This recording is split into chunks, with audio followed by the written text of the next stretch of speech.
Hello students, welcome back to our channel. आज के इस वीडियो में हम लोग करने वाले हैं क्लास 10 सीबीएसई का math chapter number 3 pair of linear equation in two variable. इससे पहले हम लोगों ने पोलिनोमियल का एक वन शॉट वीडियो कर रखा है। आपने अगर वो वीडियो नहीं देखा है तो वीडियो के डिस्क्रिप्शन लिंक पे जाइए और वो वीडियो देख लीजिए। आज इस वीडियो में हम लोग करने वाले कंप्लीट इस चैप्टर का इंट्रोडक्शन, साथ ही साथ जितना भी बेसिक है हर एक चीज सारा चीज कवर करने का प्रयास करेंगे। और आप लोग से रिक्वेस्ट बस इतना है कि इस वीडियो को अंत तक देखिए, जिससे कि आपका इस चैप्टर का कॉन्सेप्ट जो है अच्छे से क्लियर हो सके। चलिए बिना किसी देर के हम लोग शुरू करते हैं।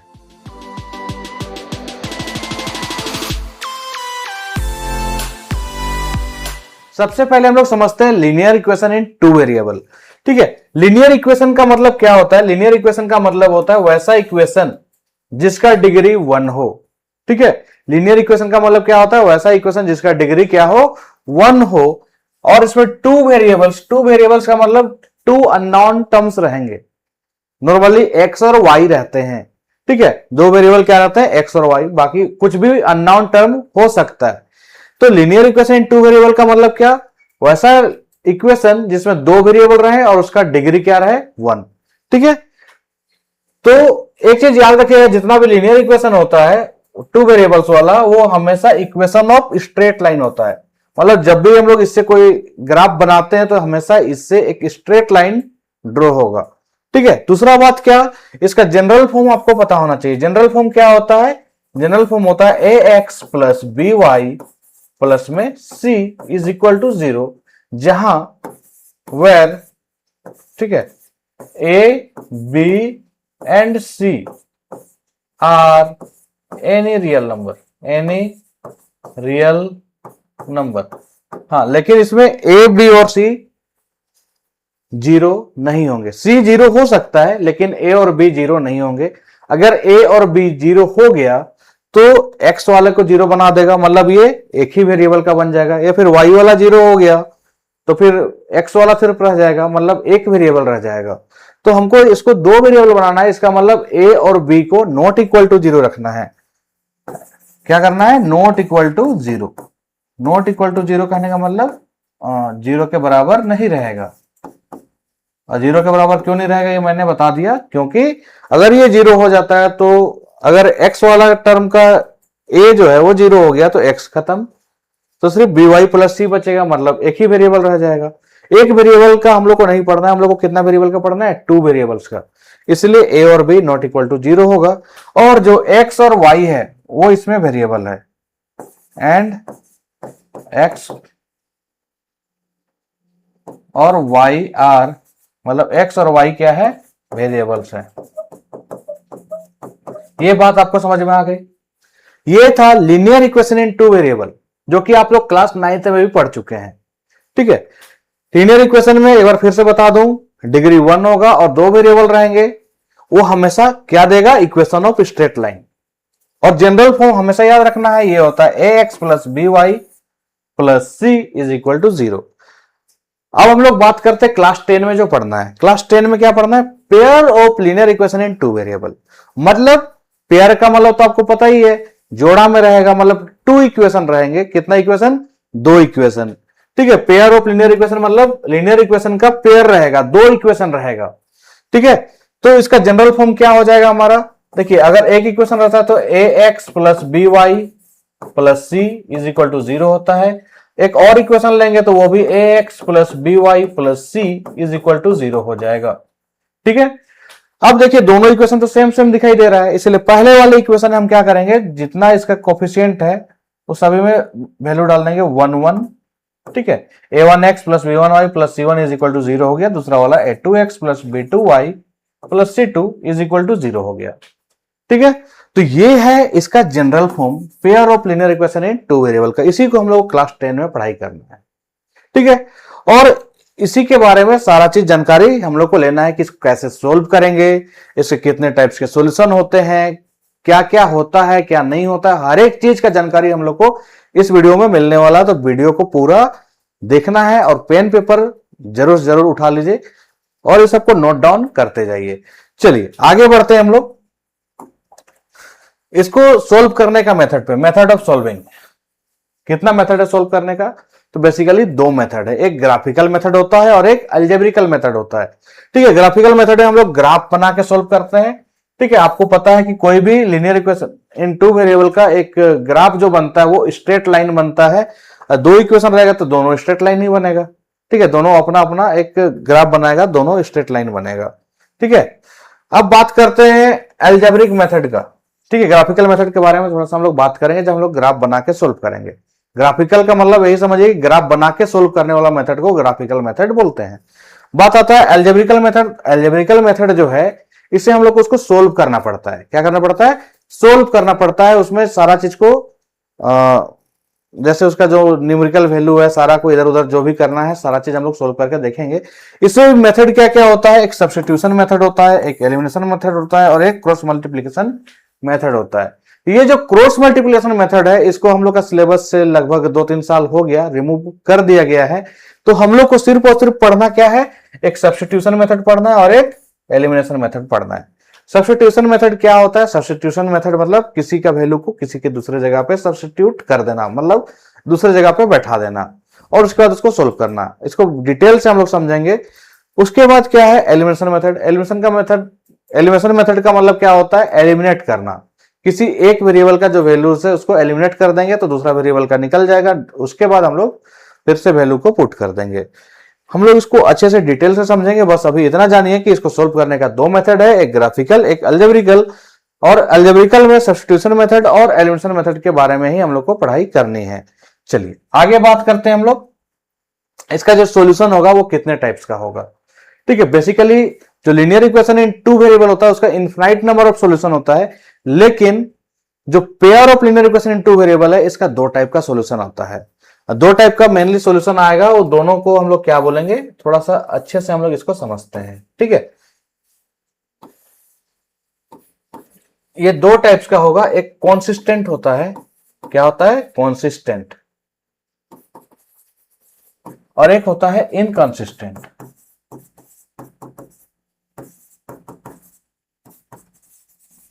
कंसिस्टेंट का मतलब क्या? यहां पे कंसिस्टेंट। ठीक है, कंसिस्टेंट का मतलब क्या होता है? कंसिस्टेंट का मतलब होता है जिसका सॉल्यूशन आएगा। ठीक है, और इनकंसिस्टेंट का मतलब क्या होता है? जिसका सॉल्यूशन नहीं आएगा।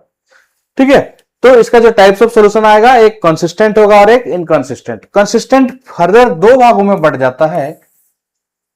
एक होता है यूनिक सॉल्यूशन, मतलब एक ही सॉल्यूशन आएगा, यूनिक सॉल्यूशन। और दूसरा आता है इनफाइनाइट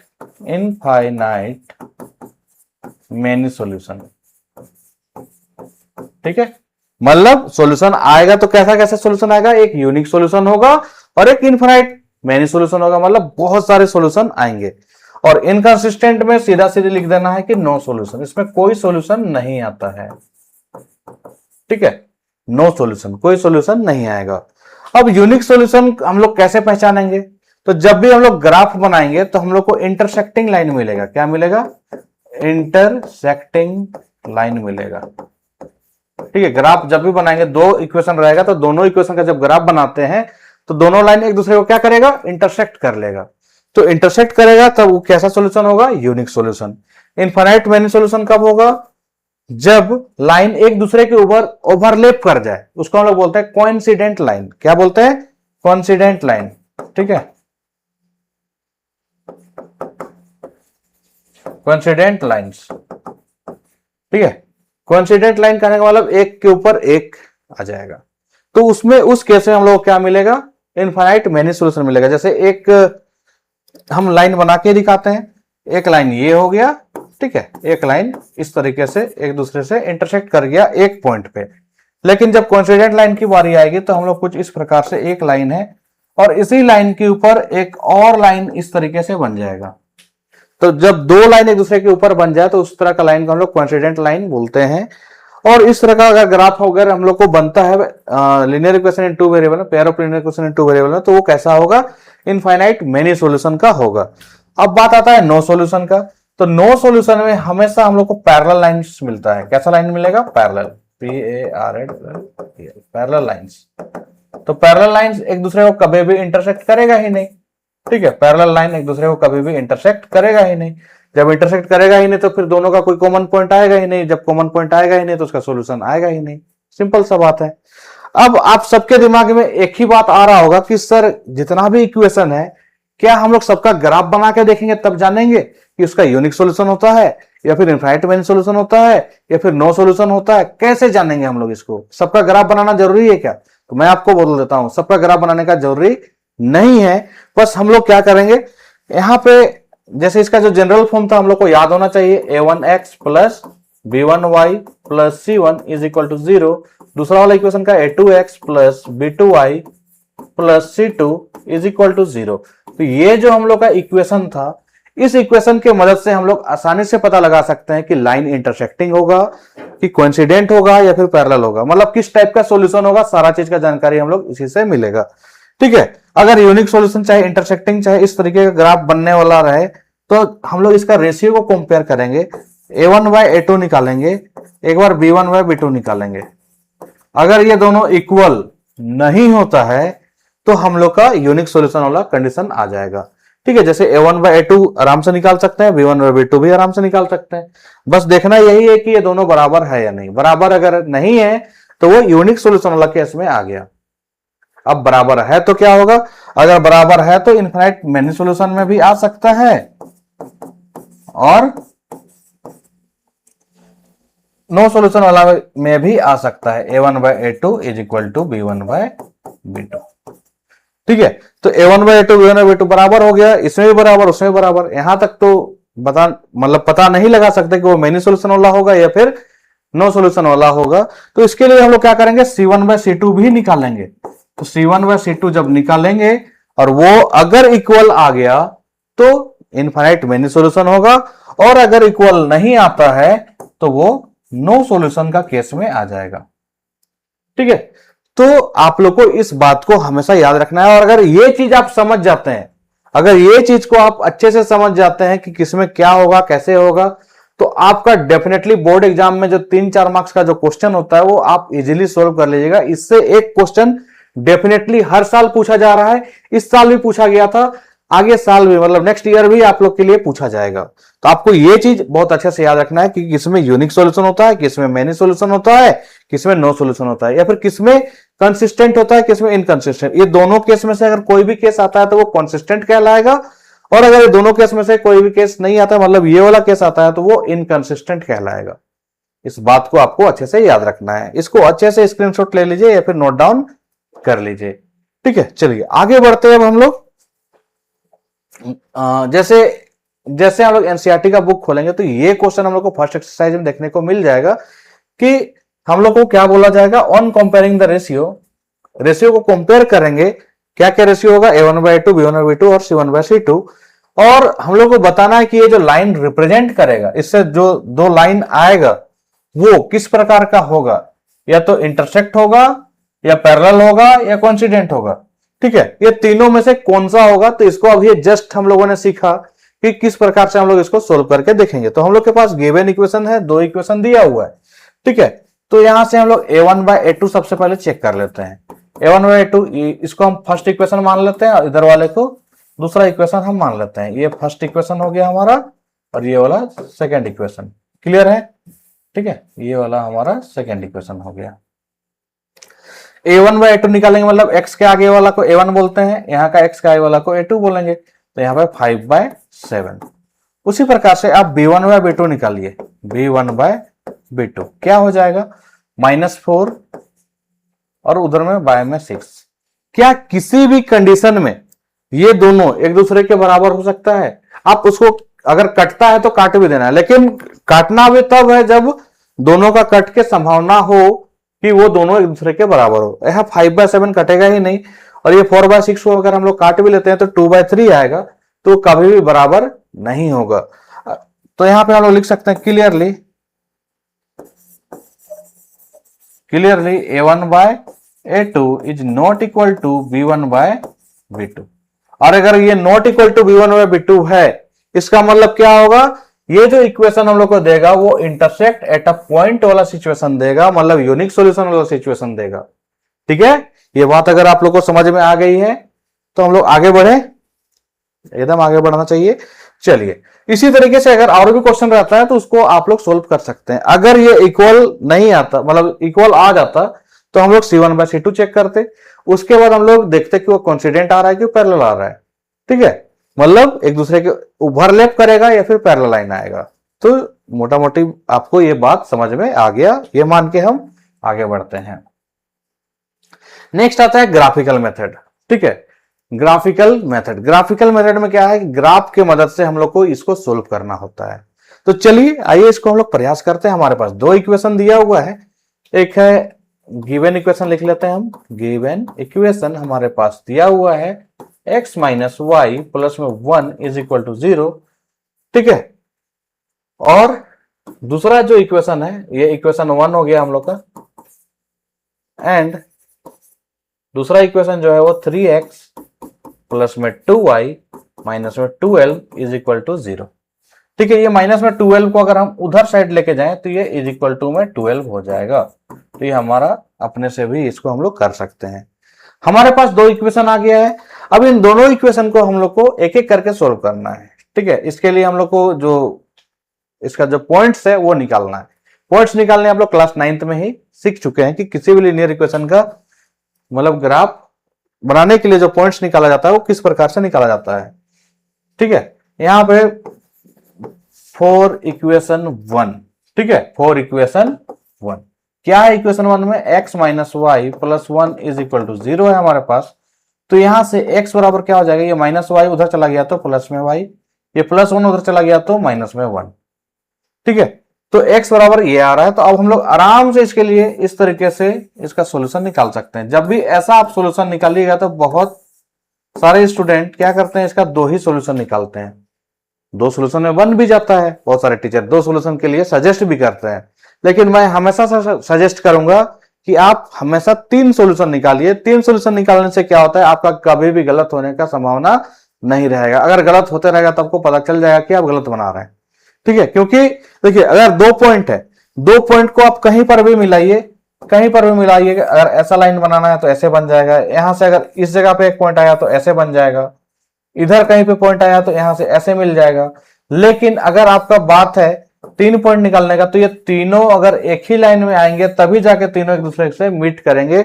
अदरवाइज अगर तीनों लाइन को अगर हमको मिलाना, एक लाइन इधर आ गया तो ये इस तरीके से बनेगा। क्या ये सही है? मैंने स्टार्टिंग में ही बताया था कि कोई भी लीनियर इक्वेशन इन 2 वेरिएबल का जो ग्राफ बनाते हैं हम लोग, वो स्ट्रेट लाइन देता है। तो क्या ये स्ट्रेट लाइन है? नहीं है। तो 3 पॉइंट से हम लोग को पता चल जाएगा कि कब हम लोग सही बना रहे हैं या गलत बना रहे हैं। ठीक है, तो हमेशा 3 सॉल्यूशन निकालना चाहिए। तो यहां से अपने से x का वैल्यू और y का वैल्यू पुट करना है। चलिए हम y के जगह पे यहां पे वैल्यू रखते हैं 0। 0 माइनस 1 क्या हो जाएगा? -1 हो जाएगा। ठीक है, अब हम x के जगह एक बार अगर 0 रख के देखें, x के जगह हम अपने मन से एक बार 0 रख के देखें तो क्या हो जाएगा, इधर 0 हो गया, ये -1 अगर इधर आ गया तो प्लस में 1, y का वैल्यू क्या आ गया? 1। अगर हम बात करें एक और सॉल्यूशन रखने का, तो y के जगह हम 2 रख देते हैं, तो 2 - 1 क्या आ जाएगा भाई? हमारा 1 आ जाएगा। तो पहला इक्वेशन के लिए हम लोगों का ये जो है ये बन गया है। अब हम बात करते हैं फॉर इक्वेशन 2। ठीक है, फॉर इक्वेशन 2। ठीक है, इक्वेशन 2 क्या हमारे पास? 3x प्लस में 2y इज इक्वल टू 12। तो आप इसको एक काम कर सकते हैं, दोनों इक्वेशन में से सोल्व कर सकते हैं या फिर दोनों को ऐसे ही रहने देके आप सोल्व कर सकते हैं। वो आपकी इच्छा है कि आप किस प्रकार से सोल्व करेगा। जैसे इस इक्वेशन को हम डायरेक्टली सोल्व करना चाहेंगे, आपको ध्यान से देखना है और ध्यान से समझने का प्रयास करना है।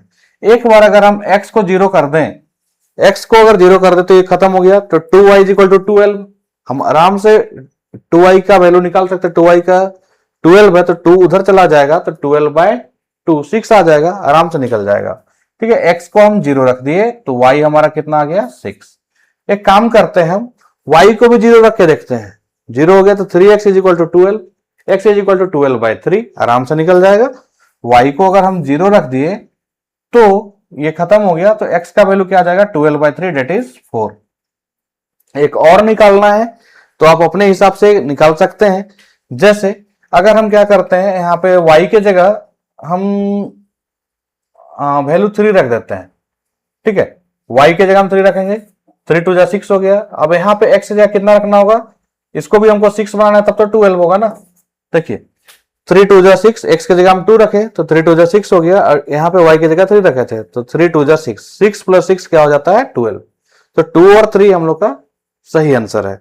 अब इसी चीज को हम लोग को ग्राफ में दिखाना है, ठीक है, इसी चीज को क्या करना है हम लोग को ग्राफ में दिखाना है। ग्राफ में कैसे बनेगा आइए समझते हैं। सबसे पहले इक्वेशन 1 के लिए बनाएंगे, ठीक है। इस तरीके से मैं ग्राफ का पेज ले चुका हूं पहले से ही, ठीक है। सबसे पहले यहां पे देखिए हमारे पास x में पॉइंट कितना है -1 और y में 0। x में -1 ये हो गया और y में 0, मतलब इसी जगह पे आपका पॉइंट होगा, इसी जगह पे पॉइंट होगा। उसके बाद अगर सेकेंड पॉइंट की बारी, x में हमको 0 जाना है और y में 1, x में कहीं नहीं जाना है और y में जाना है 1, तो ये वाला पॉइंट हो जाएगा हमारा। उसके बाद x में जाना है 1 और y में जाना है 2, x में चले जाइए 1 और y में चले जाइए 2, ये वाला पॉइंट आ गया। अब ये देखिए तीनों को इस तरीके से स्ट्रेट लाइन मिला देना है, ठीक है, तीनों पॉइंट को इस तरीके से ग्राफ में हम लोग को मिला देना है। और ये कौन सा ग्राफ हो गया, x माइनस, वो लिख देना है x माइनस वाई प्लस में 1 इज इक्वल टू 0।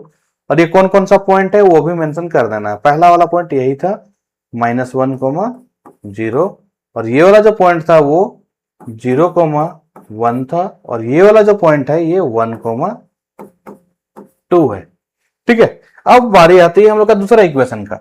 दूसरा इक्वेशन क्या है हमारे पास, x में जाना है 0, चलो भाई 0 चल गया, और y में जाना है 6, ये रहा, यहां पे ये पॉइंट है 0, 6, ठीक है। अब x में जाना है 4 और y में 0, x में जाना है 4 और y में 0, ये वाला पॉइंट हो गया, x में 4, 0। अब x में जाना है 2 और y में जाना है 3, x में जाना है 2 और y में जाना है 3, ये वाला पॉइंट हो रहा है, ठीक है। ये हमारा कितना है 2, 3 है, 2, 3 है। अब देखिए ये तीनों पॉइंट को हम लोग को इस तरीके से मिला देना है, ठीक है। तीनों जो पॉइंट है वो कहां पे इंटरसेक्ट कर रहा है, ये इंटरसेक्ट कर रहा है 2, 3 पे, 2, 3 पे इंटरसेक्ट कर रहा है। इसीलिए इसका जो सॉल्यूशन होगा हम लोग का, इसका जो सॉल्यूशन होगा वो क्या होगा, therefore x is equal to हमारा 2 और y इज इक्वल टू हमारा 3, यही हम लोग का सॉल्यूशन हो गया, ठीक है। देखिए कितना आसानी से हम लोग ग्राफ का क्वेश्चन जो है वो सोल्व कर लिए। ये हर साल आता है क्वेश्चन और 3 मार्क्स में आता है, तो आपको इस तरीके से प्रैक्टिस कर लेना है। जितना ज्यादा आप प्रैक्टिस करिएगा उतना ही अच्छा आपका क्वेश्चन जो है वो सोल्व हो जाएगा, ठीक है। थोड़ा बहुत इधर उधर हो सकता है, लेकिन यहां पे फिर भी आप एक बार चेक ये भी कर लीजिए, जैसे 2, 3 इसका तो पॉइंट आया था, क्या इसमें 2, 3 रखा जा सकता है, x में 2 होना चाहिए और यहाँ पे 3, 3 - 1 तो 2 आ ही जाएगा, मतलब ये सॉल्यूशन बिल्कुल सही है, ठीक है। तो इस तरीके से हम लोग ग्राफिकल मेथड से सोल्व करते हैं। अब हम लोग को सीखना है बहुत ही इंपॉर्टेंट मेथड, जिसको हम लोग बोलते हैं सब्स्टिट्यूशन मेथड, ठीक है। तो चलिए बिना किसी देर की हम लोग सब्स्टिट्यूशन मेथड की तरफ आगे बढ़ते हैं। सब्स्टिट्यूशन मेथड के लिए हम लोग के पास यहाँ पे 2 इक्वेशन दिया हुआ है, ठीक है। 2 इक्वेशन को हम लोग अच्छे से लिख लेते हैं सॉल्यूशन के अंदर में। सॉल्यूशन में 2x प्लस में 3y इज इक्वल टू में 11, ये हमारा पहला इक्वेशन हो गया। और दूसरा इक्वेशन क्या है, x minus 2y is equal to में -12, ये हमारा दूसरा इक्वेशन हो गया। अब आपको थोड़ा सा मेथड को समझना होगा, मेथड कैसा होता है सब्स्टिट्यूशन का। तो सबसे पहले 2 इक्वेशन तो दिया हुआ है, दोनों इक्वेशन को हम लोग 1 और 2 नंबरिंग कर देंगे, पहले वाले को पहला, दूसरे वाले को दूसरा, ठीक है। उसके बाद हम लोग दोनों इक्वेशन में से कोई एक इक्वेशन को सेलेक्ट करेंगे, कोई एक इक्वेशन को अपने मन से सेलेक्ट कर लेंगे, जो हम लोग को आसानी से सोल्व होने जैसा लगे उसको सेलेक्ट करेंगे, ठीक है। यहाँ पे 2x plus 3y is equal to 11 है, यहाँ पे x minus 2y is equal to -12 है। तो हम क्या करेंगे ना, 1 और 2 दोनों में से किसी को भी सेलेक्ट करिएगा तो बन जाएगा। हम यहाँ पे अपना थोड़ा सा अपना होशियारी करते हुए हम इक्वेशन 2 को सेलेक्ट करेंगे, ठीक है। इक्वेशन 2 को सेलेक्ट क्यों कर रहे हैं, क्योंकि हम यहां से x का वैल्यू आराम से निकाल पाएंगे। यहां पे निकालते तो x चाहे y किसी का भी निकालते तो हमको बाय का सामना करना पड़ता। ठीक है, तो वो चीज ना करना पड़े इसलिए हम क्या कर रहे हैं, इक्वेशन 2 को ले रहे हैं। ठीक है, लिखते हैं हम यहाँ पे from equation 2, from equation 2। Equation 2 क्या हमारा, x minus 2y is equal to में माइनस में 12, इज इक्वल टू में माइनस में 12। ठीक है, तो यहां से जो हमारा x हो जाएगा, ये माइनस 2y उधर गया तो प्लस में 2y, और ये माइनस 12 तो था ही पहले से। x का वैल्यू देखिए आसानी से आ गया। तो इसको देखिए, स्टेप पहला क्या था, कोई भी एक इक्वेशन को सेलेक्ट करना। इक्वेशन हमने सेलेक्ट किया इक्वेशन 2 को। अब उस इक्वेशन को सेलेक्ट करने के बाद क्या करना है, उसको अच्छे से सोल्व करना है, और दोनों वेरिएबल में से किसी एक वेरिएबल का आपको सॉल्यूशन निकाल लेना है। ठीक है, दोनों में से कोई एक वेरिएबल का आपको सॉल्यूशन निकाल लेना है, जो आपको अच्छा लगे। यहाँ पे हम y का भी निकाल सकते थे, लेकिन फिर से वही माइनस प्लस का थोड़ा सा समस्या हो जाता, इसलिए सिंगल हम x वाला देखें। x में कुछ भी नंबर नहीं था, इसलिए हम इसका वैल्यू निकाले। ठीक है, x is equal to 2y minus में 12 हो गया, इसको हम इक्वेशन नंबर 3 बोल दे रहे हैं। ठीक है, अब इक्वेशन 2 लिए थे, इक्वेशन 3 आ गया हम लोग का। अब यहां से आप जो काम किए हैं उसके अकॉर्डिंग आपको करना है। अब आप अपने मर्जी से नहीं कर सकते, जैसा आप यहां तक अपने मर्जी से किए हैं वैसा ही अब आपको सोल्व करना पड़ेगा। अब जैसे x का वैल्यू हमारा आ गया, तो इस x का वैल्यू को दूसरे वाले इक्वेशन में पुट करना है। जो इक्वेशन आपने यहां लिया है उसका दूसरा इक्वेशन, जैसे यहां पे हम इक्वेशन 2 लिए हैं तो हमको इक्वेशन 1 में पुट करना है। तो देखिए हम लिखेंगे यहां put value of what, put value of x in equation 1। किसमें पुट करेंगे, इक्वेशन 1 में पुट करेंगे। इक्वेशन 1 क्या है हमारा, ये है 2x प्लस में 3y इज इक्वल टू 11। अब x के जगह पे हमको पुट कर देना है। x के जगह पे कितना वैल्यू है, 2y माइनस में 12। ठीक है, x के जगह पे पुट किए, यहां पे 3y इज इक्वल टू क्या है 11, इज इक्वल टू क्या है 11। तो यहां पे अब इसको थोड़ा सा सोल्व करिए। 2 इंटू 2 तो 4y हो गया, 2 into minus 12 that is minus 24 plus में 3y is equal to 11। 4y plus 3y that is 7y is equal to में 11 है, ये माइनस 24 उधर गया तो प्लस में 24। तो y इज इक्वल टू क्या आ गया हम लोग का, 11 प्लस 24 दैट इज 35। जब 7 मल्टीप्लाई में था आ जाएगा डिवाइड में, तो ये हमारा आ गया 5। ठीक है, y का वैल्यू कितना आ गया, 5 आ गया। ठीक है, अब y का वैल्यू आ जाने के बाद अब हम लोग y का वैल्यू के बाद x को निकालना है। तो x निकालने के लिए क्या करेंगे, y का वैल्यू को आप इक्वेशन 1 में रख दीजिए, या 2 में रख दीजिए, या 3 में रख दीजिए, किसी में भी रखिएगा तो आपका सॉल्यूशन आ जाएगा। लेकिन हम लोग रखेंगे किसमें, 3 में। क्यों, क्योंकि इसको हम लोगों ने पहले ही सोल्व कर रखा है, बार बार सोल्व करने का झंझट नहीं लेना अपने को। ठीक है, तो हम लिखेंगे क्या, put value of y, put value of y in equation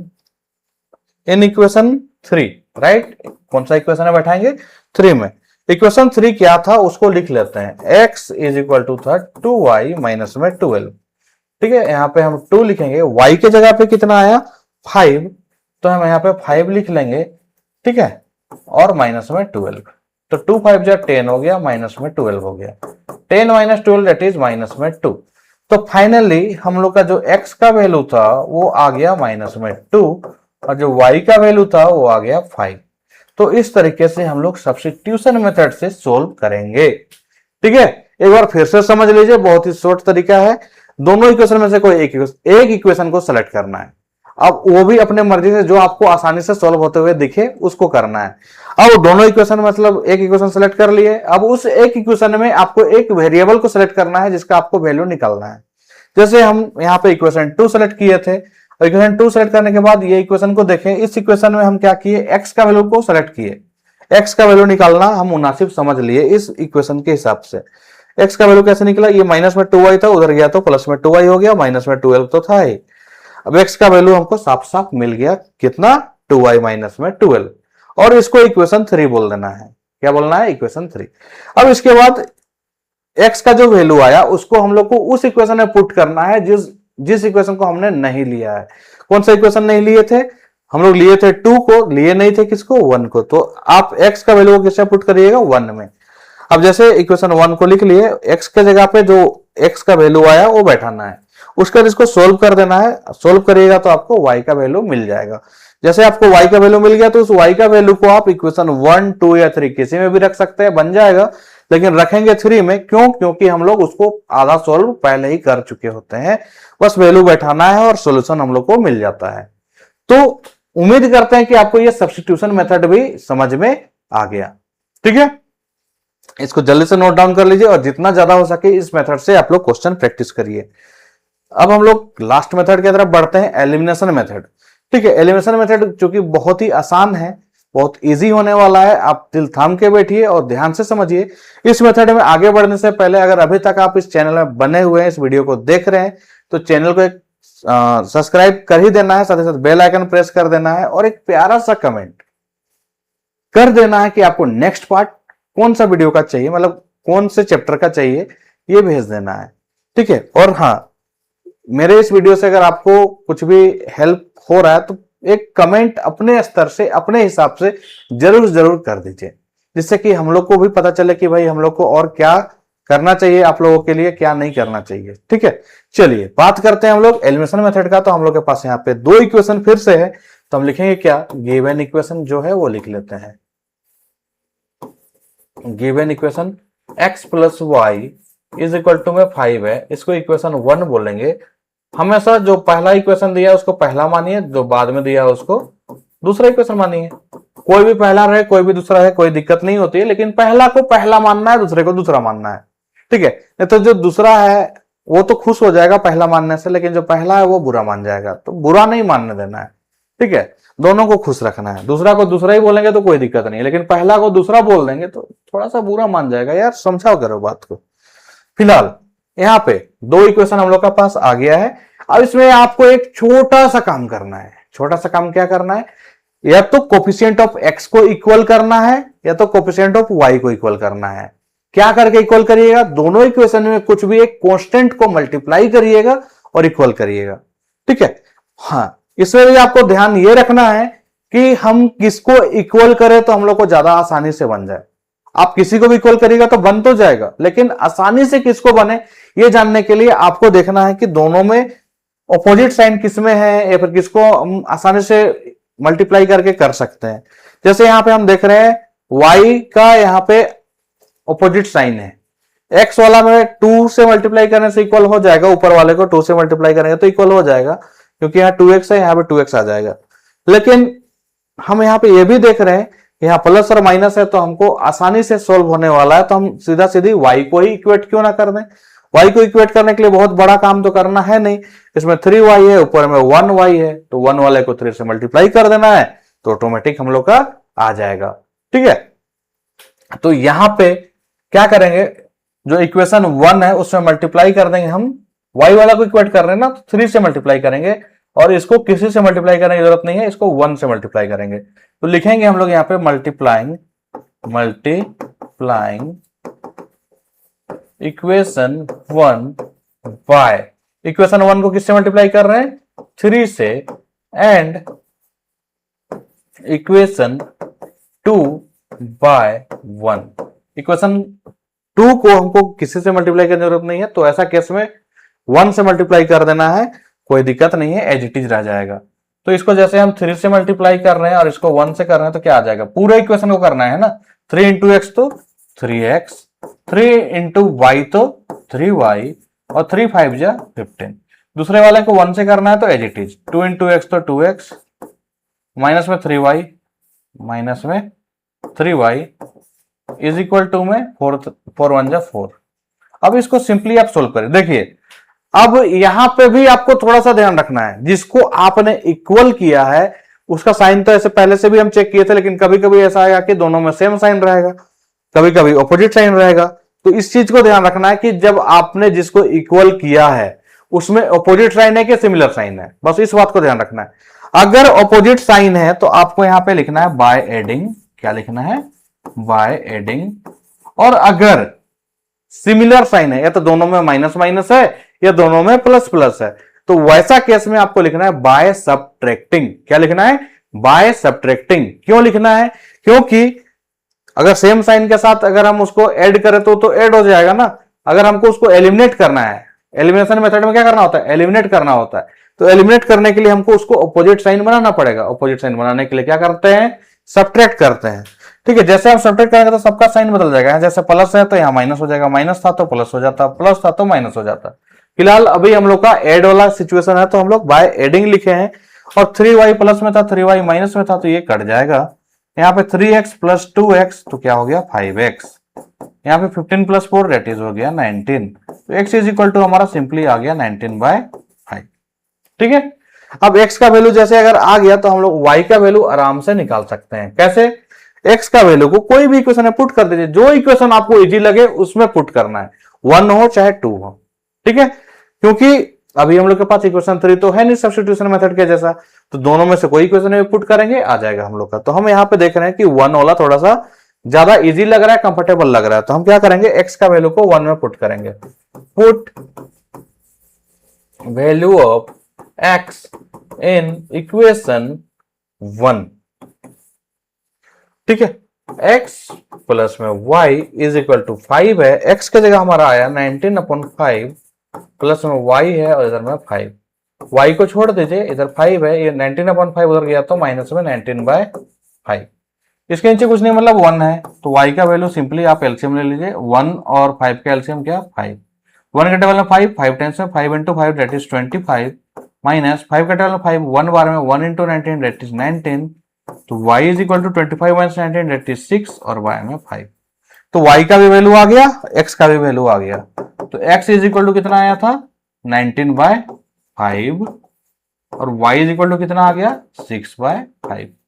तो इस तरीके से हम लोग सोल्व करते हैं एलिमिनेशन मेथड से।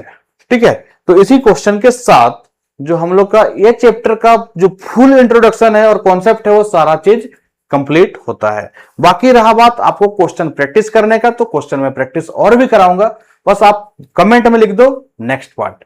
ठीक है, और हाँ, चैनल को सब्सक्राइब करना बिल्कुल भी नहीं भूलना है और बेल आइकन भी प्रेस कर देना है, क्योंकि मैं इस साल का हर एक चैप्टर का इस तरीके से वीडियो लेके आते रहूंगा आप लोगों के लिए, और आपका 10th एग्जाम का तैयारी में मैं आपका पूरा भरपूर सहयोग करूंगा। ठीक है, तो आज के लिए बस इतना ही, मिलते हैं हम लोग जल्दी नेक्स्ट वीडियो में। तब तक के लिए टेक केयर, बाय बाय।